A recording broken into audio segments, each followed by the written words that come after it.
Banda, yo soy Richie del comité y esta es la serie de videos de introducción a la programación orientada a objetos.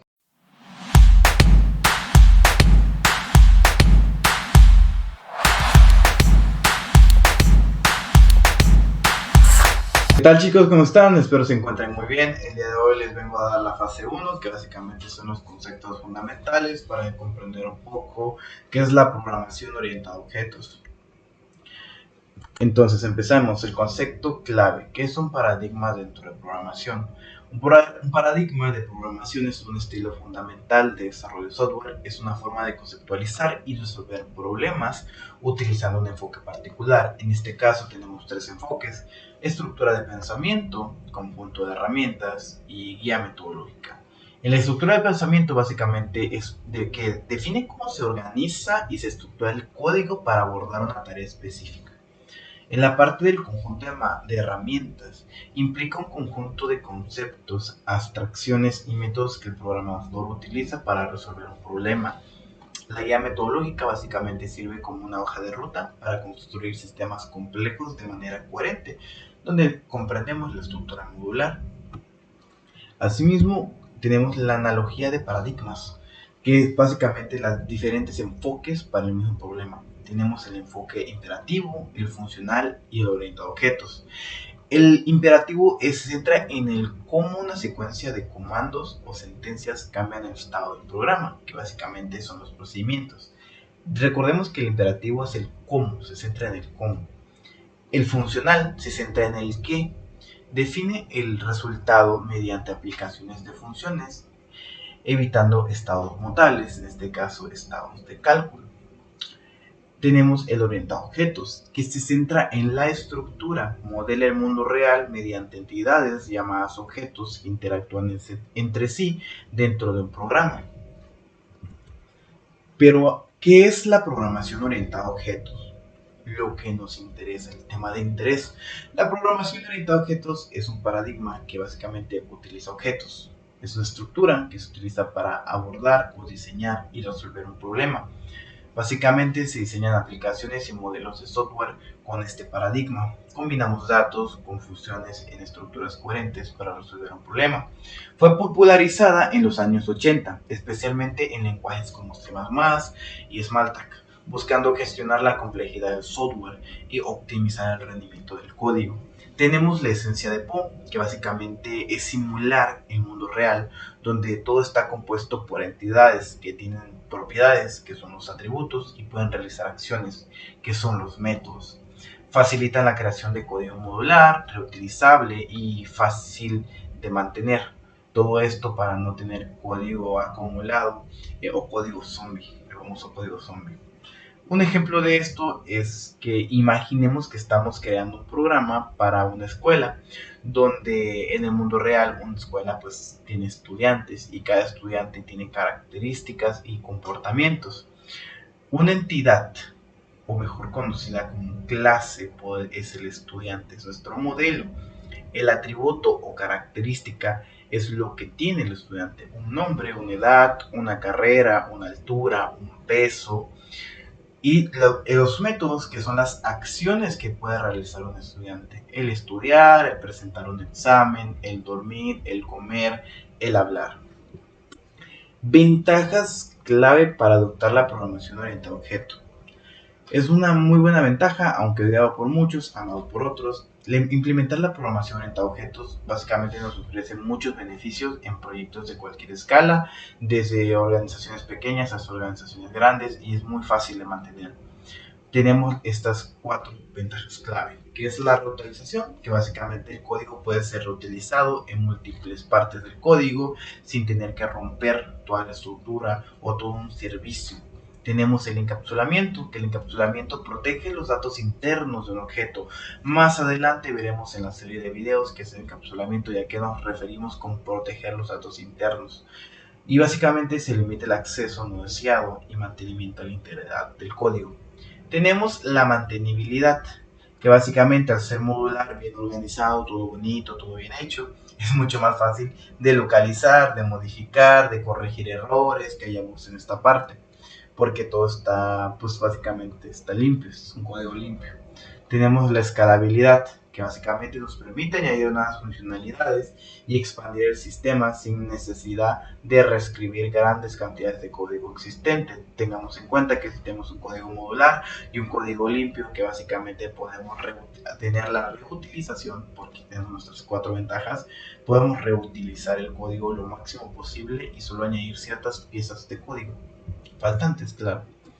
Tenemos el bloque fundamental de esto, que es un objeto. Muchas personas a veces no llegan a comprender de todo qué es un objeto. Básicamente, un objeto es una instancia o una clase. Ok, bueno, es la entidad concreta que existe en la memoria dentro del ordenador y con la que el programa interactúa. Es una definición que podemos encontrar si googleamos. Pero bueno, las características de un objeto, que es lo más importante. Un objeto tiene los conocidos atributos, que son las propiedades o características que definen el estado del objeto. El color, en este caso con un coche, la velocidad, la marca, el precio. Si nos vamos a un enfoque de estudiantes, es el peso, el nombre, la edad, la conflexión. Y los métodos, que son los comportamientos o acciones, que son las acciones que el objeto puede realizar. En este caso, cuando nos referimos a un coche, es arrancar, frenar o girar. Y tiene su identidad. Cada objeto es único, incluso si sus atributos son idénticos. Muchos se van a quedar con únicos si tenemos dos diferentes, pero se parecen en todo. Son únicos. Más adelante veremos el porqué en otra serie de videos. El ejemplo de objetos en el mundo real, yo decidí poner tres ejemplos aquí súper sencillos y fáciles de comprender, que básicamente tenemos el objeto persona, el objeto teléfono y el objeto perro, 3 objetos. El atributo de una persona, básicamente las características, el nombre, la altura, edad, el peso.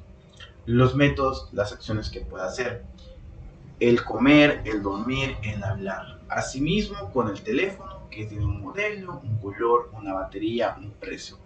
Tiene un método, que es llamar, que es enviar mensajes, que es cargar. Tiene el objeto perro, que tenemos raza, peso, nombre, tamaño. Y los métodos que puede realizar el perro, que en este caso son las acciones. Recordemos que los métodos son las acciones, los atributos son las características.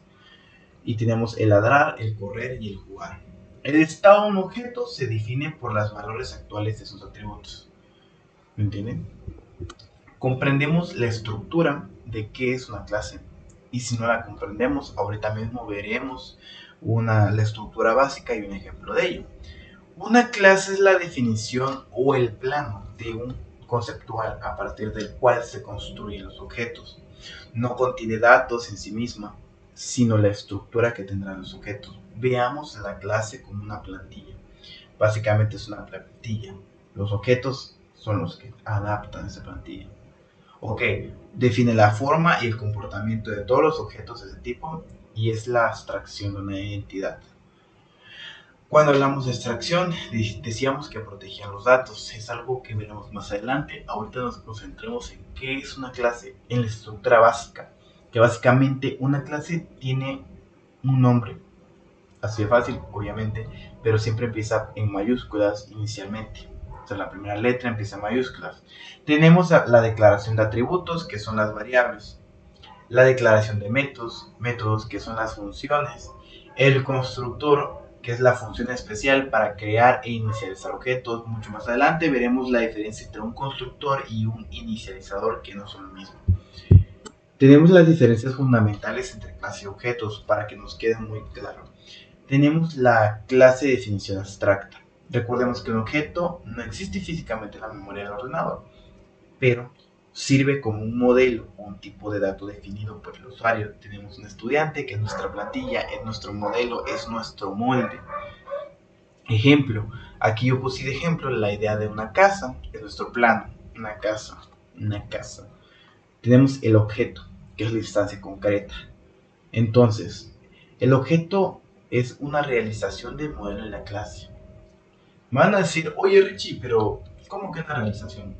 Es algo que se realizó a partir de esa clase. Yo te entrego un plano de una casa y tú vas a decir si tu casa es roja, tu casa es verde, si tu casa es morada. Tú le defines características, yo te doy el molde. Después a la casa de la vecina, una casa X. Básicamente es la casa ya construida. Recordemos que la clase es la plantilla, es el modelo. Y una visualización de la creación de objetos. Básicamente, el proceso de instanciación es cuando se utiliza la clase plantilla. Utilizamos la clase, que es nuestra plantilla, y en este ejemplo tenemos la clase coche. Un coche, recordemos que si nos ponemos a pensar, decimos, ¿qué tiene un coche? O sea, ¿cuáles serían sus, por así decirlo, sus atributos? El atributo es el color, la marca, modelo, precio, etcétera, etcétera. Si te lo pones a pensar, dices, bueno, esos son sus atributos. La clase es coche. Pero ¿cuáles son sus métodos? Sus acciones. Correr, frenar, girar, eh, no sé, pitar. Son las acciones que puede realizar un coche. Y en este caso creamos tres instancias a partir de una clase, que es el coche 1, que es un coche rojo, puede ser de la marca Chevy. Bueno, no puede ser de la marca Chevy, pero puede ser un Chevy, un modelo Chevy, ¿me entienden? Puede ser un modelo Chevy. Tenemos un coche 2, que es un coche de color azul, que puede ser de la marca Chevrolet. No sé, puede ser un Aveo con modelo 2016, 2015, etcétera. Y tenemos el coche 3, que es un coche de color verde, que puede ser un Lamborghini, puede ser un Bugatti, puede ser lo que sea. Pero la clase es el molde. O sea, independientemente de la marca o los atributos que tenga ese objeto, la clase es coche. O sea, está dentro de una clase definida como coche. No importa la clase, la marca, el precio, pero está dentro de la clase. Eso es básicamente lo que es una clase y lo que son los objetos. En posteriores videos veremos ya una mayor introducción a esto. Por ahora solo es la parte teórica. En el siguiente video vamos a ver una introducción más, posiblemente veremos código. Muchísimas gracias por el video, por ver este video. Es todo por ahora, para que vayamos refrescando un poco para las personas que ya han llevado introducción a esta materia, y para personas que apenas están introduciendo. Este es un pequeño video, un pequeño replay, un inicio. Es la introducción a la programación orientada a objetos.